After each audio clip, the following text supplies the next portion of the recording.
Raja Saab teaser అయితే వచ్చేసింది. మారుతి దీన్ని ఒక విజువల్ ట్రీట్గా, హిలారియస్ ఎంటర్టైనర్గా చూపించారు.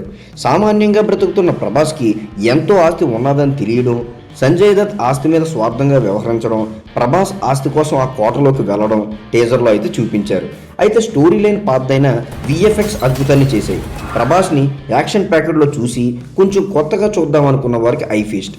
కానీ వింటేజ్ డార్లింగ్ అయితే తిరిగి వచ్చాడని తెలుస్తుంది. కామెడీ ప్రభాస్ని చూసి చాలా కాలమైంది. తమన్ మ్యూజిక్ బాగుంది, కానీ ప్రభాస్ మీదే అందరి కళ్ళు ఉండడంతో పెద్దగా ఎవరో వినరనుకోండి. ముఖ్యంగా ప్రభాస్ లుక్ సలార్ సాహో కంటే చాలా బాగుంది. ఆ హెయిర్ కూడా సినిమాలో నటించిందని చెప్పుకోవాలి. మారుతి పాత స్టోరీ లైన్ ఎంచుకున్నారు, కానీ ప్రభాస్ని ఇంతకుముందు ఎప్పుడూ చూడని క్యారెక్టర్లో చూపించారు.